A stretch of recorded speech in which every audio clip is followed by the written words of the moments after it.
What's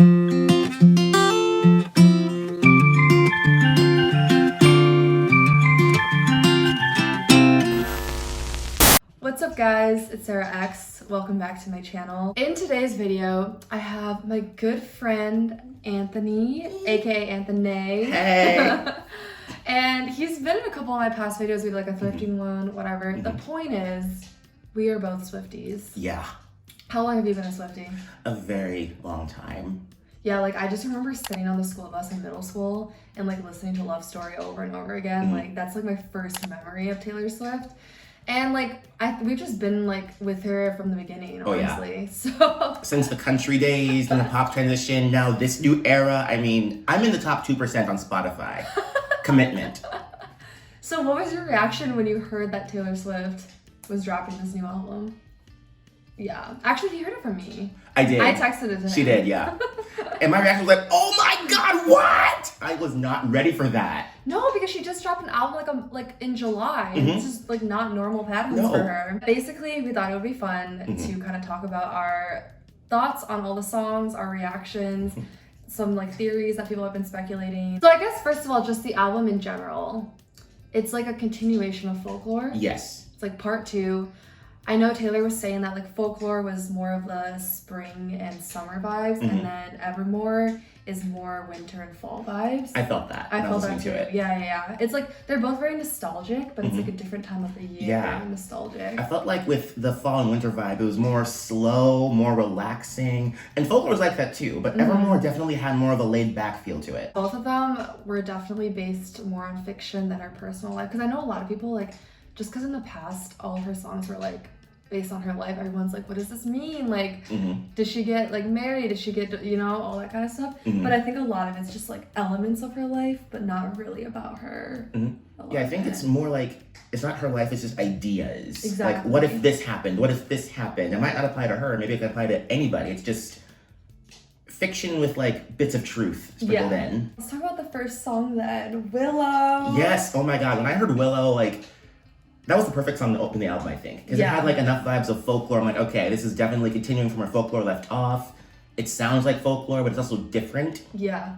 Did you watch the music video? I haven't seen the video yet. What? I haven't seen it yet. Okay, so the music video is basically the Cardigan intro. Like, it's the same theme, and she like goes into the piano. There's this long gold string that she like follows throughout. There's like an actor in the music video who's like this Asian guy who was like one of her dancers in the Red Tour apparently, but he's like the love interest. She like can't really get to him till the end, and that's like kind of like the whole theme, but it's very like magical fairy tale vibes, kind of like Cardigan. Okay, so it's literally a continuation from the Cardigan video. Yeah. I love that. So I feel like that's her like trying to tie the albums together like from the start, and then like the journey continues. Honestly, this was one of my favorite songs. I don't know about you. Like I think when I was listening, I was like, I think Anthony might like different songs than I like. I liked Willow. It wasn't one of my favorite ones, but I did enjoy it. Like as soon as it started, I was like, I just like get a cup of hot cider and just relax and be like, sing to me, Tay Tay, sing to me.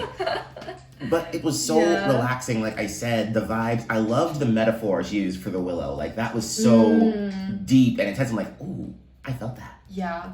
No, and then also, you know the picture she posted on Instagram? It was like not a lot going on at the moment.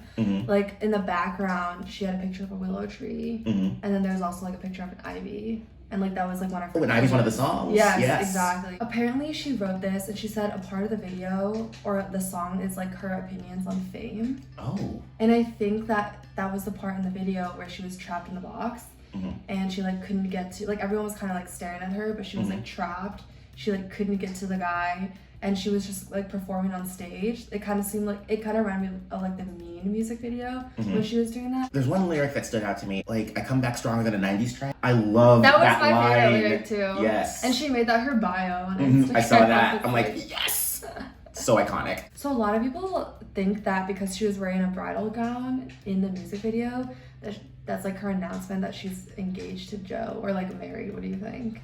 Interesting. She does like to sprinkle these like Easter eggs about her real life into her songs, whether it's the lyrics or the videos or even like album art or something. There could be possibility to that. And she did mention in one of her songs something about being a bride. Yeah. So I'm like, And like she wants to keep it so in the DL. Like I don't know if she'll ever actually announce, you know? Probably not. I'm kind of liking that her life is kind of on the down low and just focus on her music right now. Exactly. I think she deserves after everything she went through with all of this drama with Reputation era and all that stuff. Yeah. Give the girl a break. In general, Willow's one of my favorites. I love the guitar sounds. I love how whimsical it is. One of my favorites. Not Anthony's apparently though. But good. Still good.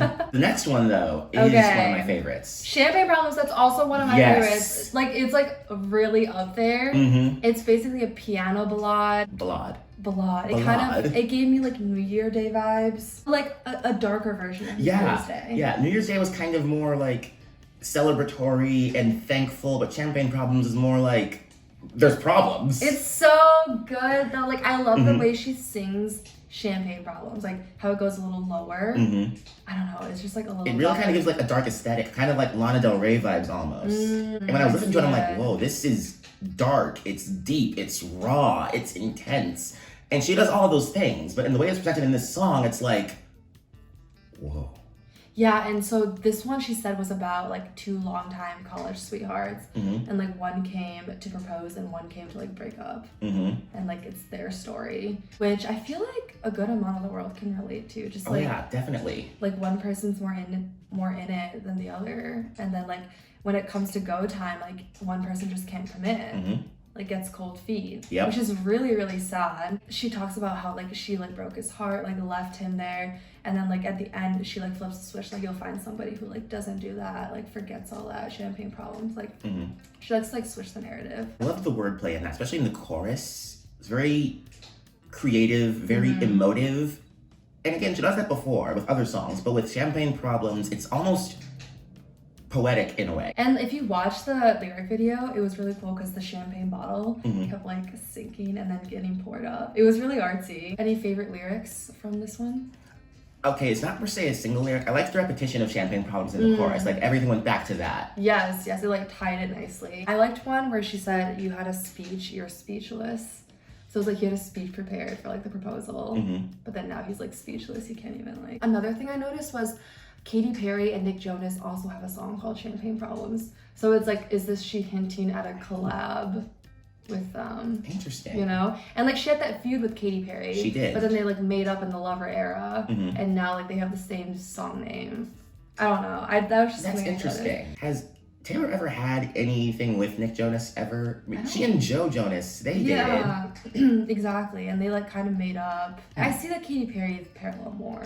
Yeah. As being relevant. And then another thing was this one was written by Taylor and Joe. It was just Joe Alwyn. Oh yeah. Because like his nickname is William whatever. I thought it was cute that it was just them writing the song together. I feel like he's low-key a really good songwriter. Oh yeah. We just don't really know. I mean, at least I don't really know. I wouldn't think he was, but hearing these songs, I'm like, boy's got talent. Because I thought he was an actor. Okay, so that one's definitely up there. Honestly, the first three songs are my top three right now. Which brings us to Gold Rush. I liked Gold Rush, but again, not my favorite. So I'm gonna explain why I keep saying this. Oh yeah. The album is, for me, is broken into two halves. There's everything up until Ivy. Then Ivy in the last half for me is totally different. But still the same, but different musicality, different lyricism almost. I liked the last half better than the first half. Okay, you see, I thought you would. Even in folklore, I felt like the songs that you liked were a different category than the ones that I liked. Yeah. Which ones were your favorite in folklore? Like Peace, Exile, Epiphany, The One.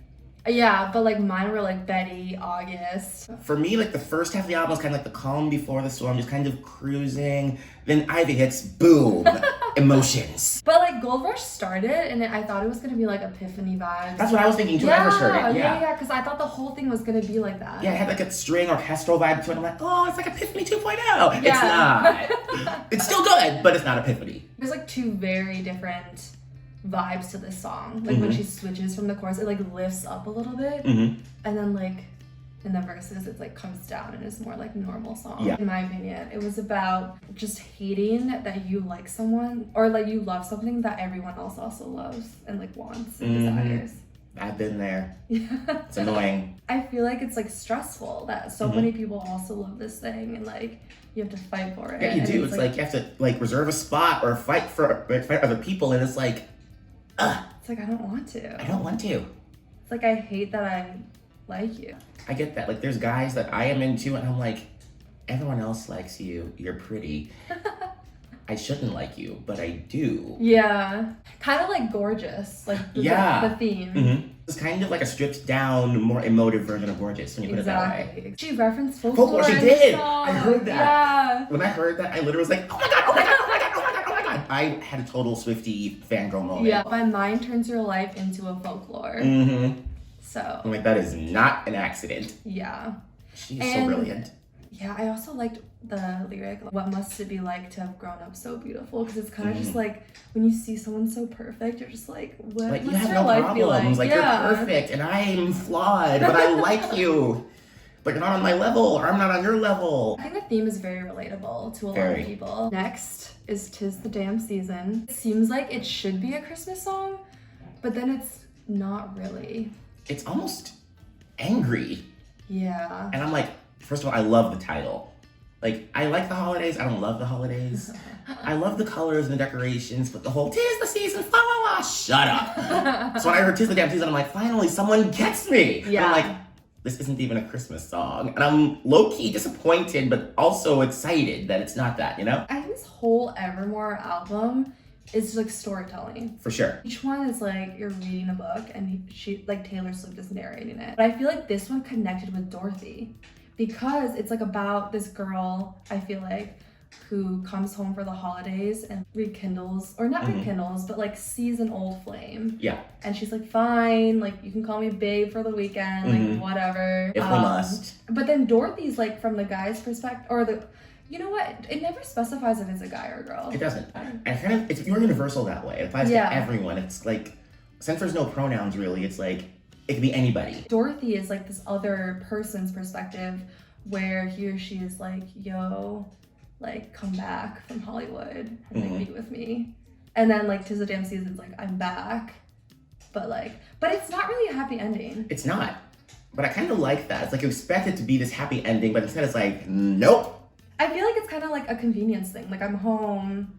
Yeah, it's like, I'm home, so let's do stuff, let's date or whatever. Yeah. Just because I'm in the area. Not because I want to see you, but I'm in the area, so let's meet up if we have to. There were some just really good lyrics in here, like, "And the heart I know and break it is my own, to leave the warmest bed I've ever known." You know, like I just really liked her poetry in this one. It wasn't like my favorite song. I think it's like in my middle ranking. What do you think?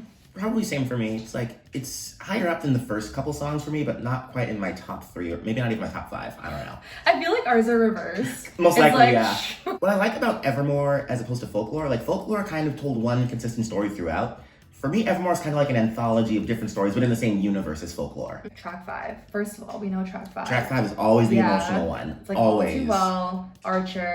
This is the one that I felt that we would both like a lot. But what were your thoughts on it? This one, it hit. Yeah. It as soon as it started, I'm like, oh. I should sit down. Gets the tissues. Yeah, like, it's happening. No, this was one of the ones that made me tear up for sure. Because it's basically, it's just so sad. This person giving another person everything. And they just tolerate it. And they just, they don't see it. Like, you're just there. You're just there. You're just existing in their world, but you're not part of their world. And it's like, that like kills you inside, but you don't really want to leave because you have so much history, I feel like. A love that kind of like flamed out. And you're trying to fight for it to stay alive and be like, okay, even though their spark isn't there, we're still here, so we can get something going on. We can rekindle this if you just let me, even though you're not letting me, so I'm gonna try anyway, and I'm hurting myself, and It also felt like she saw herself as inferior. Like the main character, whatever, of this story. Because she was like, I'm like a kid, you're so like old and wise. She painted herself as someone who was like at home setting up the dinner table, whereas he's like out there making the money. That was like the vibes I got. That's kind of what I feel too. It's kind of like there's this like hierarchy in the relationship. Like he's here and she's down here and she knows that, and she's just going with the motions because that's just the way it is. What I like about this one is that it's relatable to everybody. Like, everyone's been in some form of relationship like that. Almost all the time, there's always one person who cares a little more. And even then, you can like kind of relate to this. This is not a song that I can just like listen on repeat though, just because it's so sad. It's kind of like you have to be in the mood.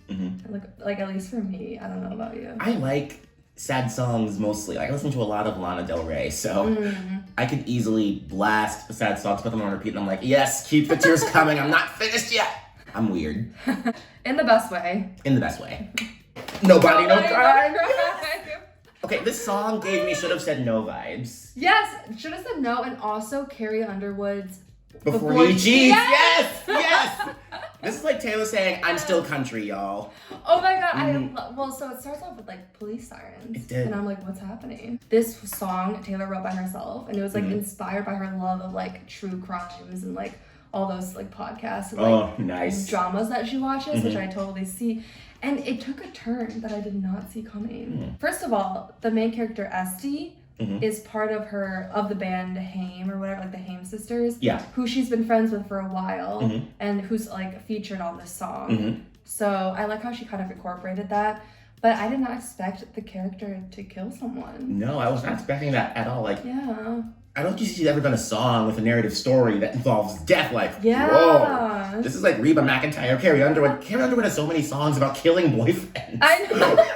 Well, I just remember like she was talking about like slashing tires, and there was like a slash tire lyric in this song. It had country vibes in the beginning, right? It did. It's just kind of like badass vibes. Like, put on your leather Yes. suit, go out with like a baseball bat and a knife, and just fuck shit up. Yes. Oh, the pronoun switches in the story. Oh, yes. yeah. I noticed. I loved that. I like how it's like started like he did something, I just can't prove it, and then it's like she did something, but just can't prove it, and then it's like I did something. It's like, whoa. That song was just a ride. Like, yeah. it's almost like a soundtrack to like a movie or something. I think just watch it in your head, you know? Yeah, I can see them using honestly a lot of these songs for movie soundtracks. Like they can make movies about. They really songs. could. I feel like this song alone could be a movie, Yeah. like a country whodunit kind of thing. This whole song, it felt like somebody like telling their best friend like what went down. Like they're just like in a coffee shop. It's like dark and rainy outside. Yeah, it's like, yeah, I killed him. Exactly. But It's you like, can't prove it. It felt like one of those like gossipy, like kind of sneaky and mischievous. Kind of like, do you know the song Goodbye Earl by the Dixie Chicks? No. So that's like one of their classic songs where it's about an abusive marriage. So she calls up her best friend, they poison his black eyed peas and they kill him and bury the body. And then they open a jam stand and they sell jam and no one knows. No one can prove it was them. He did something, I did something, she did something, but no one can prove No it. one can prove it. I've been watching a lot of Bates Motel, which like I love that show. there's a lot of this like, yes. right? Can't you just see like Norma? This song sing? is like the theme for that show. Yeah. Because like he did something, she did something, I did something, but no one can prove it. Yeah. I was like on Twitter looking at like tweets, and like this was definitely a favorite of a lot of people. Oh yeah. Happiness. Feels. I loved this one. Like, oh my god. Yeah. Like the instrumentation, the lyrics, the themes. Like so the more the song went on, the more weepy I got. I knew you would like it, but like for me, for some reason, it was a little slow. And I don't know why. I think it was just like the beat was really slow.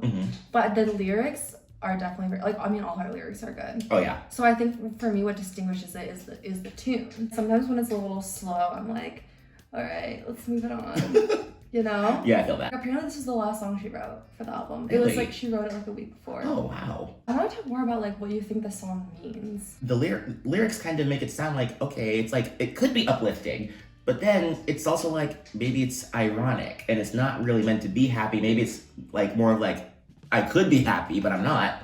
Or it's like, I'm not happy now, but I can be. So I'm not really sure which side to take on this, honestly. Right. When I saw the title, I thought it was gonna be like a happy That's what I go-lucky thought. song, Yeah. you know?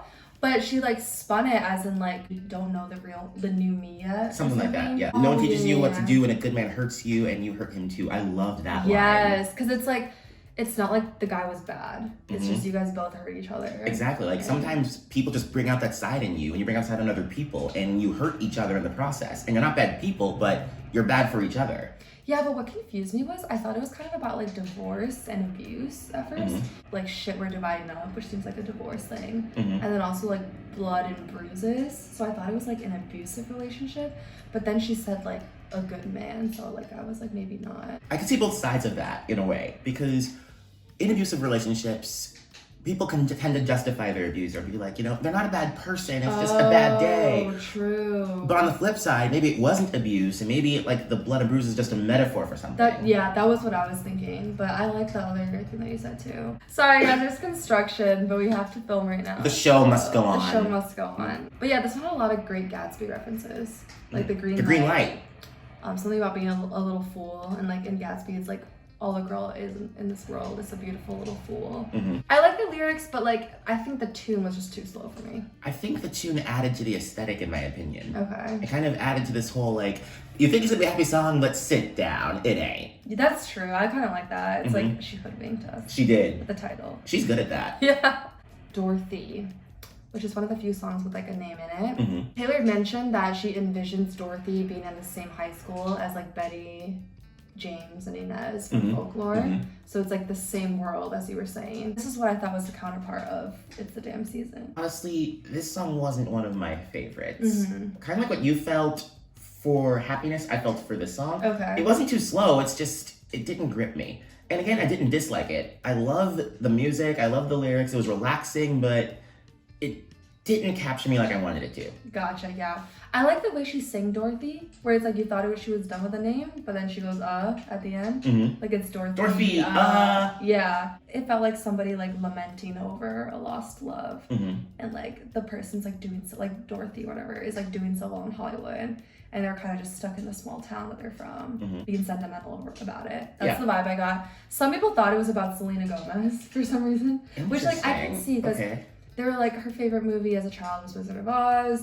Like she's like this influencer, like they say like selling magazines and like beauty stuff, and like how she went off to Hollywood and like they used to be good friends at least. I don't know if they still are. I have no idea. I don't know. I think it's just about like lamenting a lost lover. That makes sense. Like what could have been. I guess. I don't really have that many opinions on this one because I was kind of just sitting back like, okay, this song is it's not bad, but it's not great, so I'll just let it run its course and wait for the next one. And then what is the next one? Coney Island. With the National. Featuring the National. Yes! Oh my god, I loved this one. Okay, yeah, tell me. Why? I don't know. Okay, sometimes you just love something and you don't know why. I think honestly when I saw that the National was featured, I just started to fangirl and I'm like, I love it. I don't know what it is yet, but I love it. I liked the way that they sang together for one thing. Yeah, I like how low his voice was. Oh my god, yes. It's very deep. I liked it better the second time I listened to it. I don't know why. Like, I think it like picked up for me the second time. That was like me with Cardigan and Folklore, honestly. Okay. And I feel like the theme was like over and over, like merry-go-round. Like, that's why it's kind of Coney Island. It's like this boardwalk. Well, I lived in Brooklyn and I never went to Coney Island. But like I kind of get like Ferris wheel, merry-go-round vibes, and I feel like it's like we've been through this over and over. Nothing ever changes, and the relationship's ending. Isn't that what it's about? I think. Honestly, I didn't have much to say about this one. Like I liked the lyrics, but it wasn't. I think I have to listen to it more. Like I think this is the one that I'm gonna like when I listen to more. And there's always a couple like that. For me, honestly, this just the National. That's it. Ivy, which gave me Invisible String vibes, just like the way it sounded. Okay. Not the theme, just the way it sounded. Gotcha. Okay. Yeah. It's like she's cheating on him, right?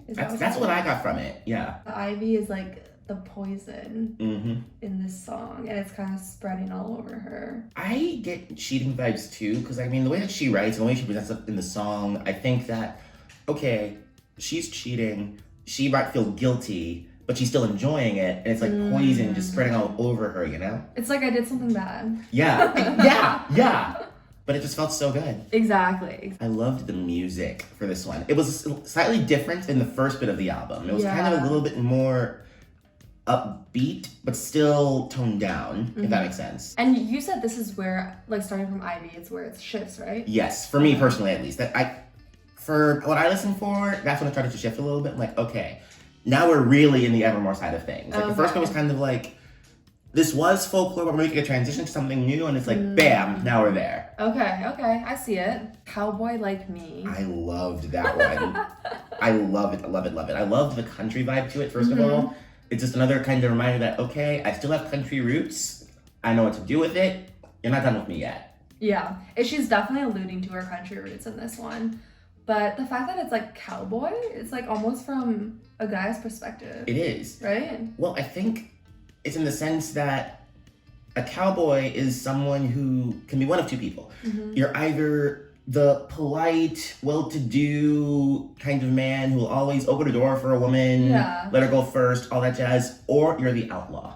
And I think she's alluding to the outlaw side. Like, you're a cowboy like me. Like, I'm an outlaw. I don't care. I do what I want, get what I want. I will start a fight if I want to. I'll get drunk and just go on about my day. You're like me. You don't care.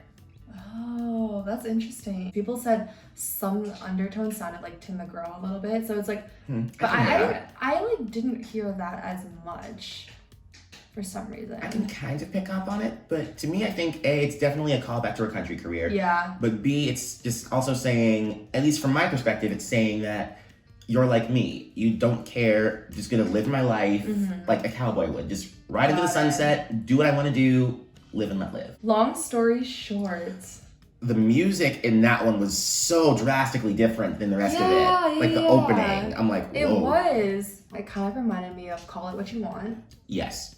And also a little bit of Wonderland because of the rabbit hole stuff. But it's kind of like, again, she's like telling this new lover like all this stuff that's happened to me in the past. But it's like, long story short, like I'm over it. Like all this stuff happened, but it's in the past. It's a long story short. It happened. Yeah. Moving on, trying to move it. Exactly. On, you know? That was the vibe I got. Like she's recounting it, and that's kind of like what I do when I talk. Like I ramble, and I'm like, long story short, what happened was. I feel it's kind of what she's doing here. Like she's telling the story. She's kind of like rambling. That might be why the music's different, also too. Well, that you know what it was? It was long story short, I survived. Yeah. Yeah. She's telling this whole story, and then it's like, long story short, I'm fine. That's why it reminded me of Call It What You Want. It was like all this stuff happened. I got knocked down. And you know what? She's kind of summing up like her life, her career. She's like, no matter what, like, people keep knocking me down, blah, blah, blah. But long story short, I survived. I'm here and I'm thriving still. It's also thematic to the prior songs in Evermore and Folklore, because like they all have this kind of melancholic vibe to them. And it's like, long story short, all this stuff happened, but we're getting through it. It's also kind of for 2020 too when you think about it. That's true. Like, oh my gosh, yeah. A lot of stuff happened, but like, we're still here. Yeah. And things are still happening right now, but we're still here. Yeah. Marjorie.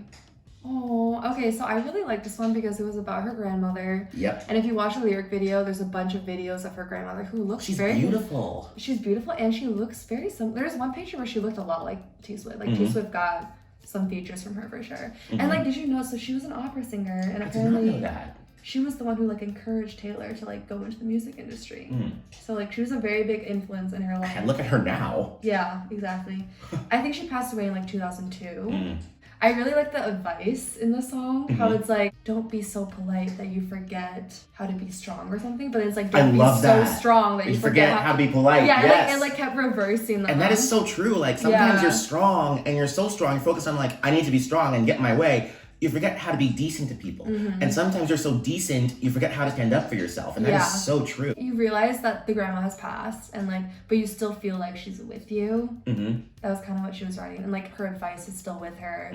Like she's like living through her, which like, it was kind of sad. It was so sad. I think it's bittersweet actually. Yeah. Like, it's sad that she passed, you're not with her anymore, but through this song, through the words she's sharing, she's still there. And she likes to give tributes to like, her grandparents. You know Epiphany is about her grandpa. She mentioned that in the video on Disney Plus. Yeah. Apparently, they were her grandma vocals in the back. Really? Which I don't know how they did. It may be from like her old opera songs. Like, I'll have to re-listen. But Me too. Somebody said that like Marjorie's vocals were like in the back. Yeah, I'm gonna have to re-listen to that and see what I can pick up on. Same. Closure. This guy who treated her poorly wrote and was like, I'm sorry, like here's closure. And she's like, I don't need that. Exactly. And I love that. I love that there was a song about that because like a lot of times you want closure. You want people to say, I'm sorry. You want people to acknowledge their wrongdoing, but you're not always gonna get it. Yeah. And this song is kind of being like, you know what? I don't need it. I'm moving on. Thank you though. How dare you write me a letter? Like you think I need this closure. That's such a man thing to do. As a man who also dates men exclusively, I would say, we suck. Like, I don't understand the need for that. It's like, if anything, you need closure for thinking you need to write a letter for someone else to have closure. I mean, like, that's what is wrong with you, man? Yeah. Men suck. We're the worst. Not me, though. I'm perfect. I'm a catch. But I'm single. Back to Taylor. The finale, Evermore. My favorite song on the whole album. You love this one. Look at this note. Think Anthony will love this. Yes. Yes. The opening piano note, I'm like, ooh, I feel it. And it was started getting more and more deep. And then when his vocals came on. And his vocals were higher pitched this They time. were. It was like a different side of it. Mm-hmm. And it was more interchanging. It was like... In the bridge. Yeah, it was very like... They're kind of cycling over each other. Yeah. And I was like, I love when they sing together. They are good. They're a good pair in terms of musical. His voice is kind of more like ethereal, and her voice is more airy, but they pair very nicely together. Yeah, so how would you compare this song to Exile? It feels almost like a continuation of Exile in a sense. But not just doesn't it because they're... seem a little happier? It does seem happier. It seems like, I mean, pardon the pun, like there's closure, you know? Yeah. Well, it's kind of like, wasn't it like, this pain is here, but like, it won't be here forever. Exactly. Which again, it's like, all this shit happened, but you'll survive. Exactly. And I like that she had him for this song too, and it sounds kind of like Exile, so it's kind of like we acknowledge that this is how we felt before, but this is where we are now, and we're going to try our best to move on as we each need to in our own way. Exactly. Something I noticed was that the tempo like changed. It did. Like throughout the song, it got faster at some points, and like I think it's cool that she doesn't just like keep herself rigid. I love that. You know, like even in Gold Rush, it goes like higher, it changes, like it just like. She kind of just flows with whatever she wants to. I think the change of tempo with this song is kind of like what we're saying about how you can move on from things. Like, it starts off feeling sad, but then the faster it gets, the more you feel things, the more you feel kind of energized. And it's like, you know what? I started sad, but I'm going to be happy eventually. Yeah. What were your top 3 songs then? My top 3 songs would be Evermore, hands down. Okay. Ivy, Cowboy Like Me. Cowboy, okay, cool. I think mine would probably be, I don't have an order yet. I really need to listen more. Like, this just came out yesterday. Champagne Problems, Willow, and Gold Rush. Nice. I really like the first 3. I don't know what to say. I love how our tastes are so drastically different. But, like, it works. Like, I appreciate all the other songs, too. I just think I need to listen to them more. And, like, for me, it's, like, which ones I would play over and over again. And, like, I think that's why it's, like, I don't really like playing sad songs over and over again. I was playing Evermore in my room on repeat till I came here. Yeah. Which, like, I guess Champagne Problems is also sad, but I just like the piano in the background, I think. If you guys have not heard Evermore, you need to check it out right now. Yeah. And like right now. Let us know what your thoughts are about the songs, because I'm actually very curious. I like to know what other people think. That's why we made this, because, like, I love looking at what other people think about songs, too. This album, for me, like, so strong, so emotional, and I think it was well timed for the end of the year too. Yes, it was her birthday thing, right? Like she's turning 31 on December 13th, and like she wanted to like give back to us this time, which I thought was very. And on one of her posts, she mentioned like she doesn't know what the future is going to hold, but it's still going to be music and whatever. It's kind of like forevermore. It's a new era, a new Taylor. She's maturing, her style is changing, but she's still her. Now, do you think she's gonna drop a 3rd surprise album or no? At this point, anything's possible. She gave us 2 in 1 year, so. And after this, like, she's done country, she's done pop. Now she's doing like alternative rock and folk. Indie. Like, she could do anything at this point. Like a rap album? Just drop some rap. I mean, she rapped a little bit in Reputation. Yeah. Honestly, anything she does, I'll listen to. Same. All right, you guys should follow Anthony on his YouTube channel. He does a lot of cool poetry. What's your channel name? Just look for Anthony Mayfield. Look for the weird guy with the pink hair, then you'll find me. I'll link him in the description. Thanks for chatting with us, and I love you evermore.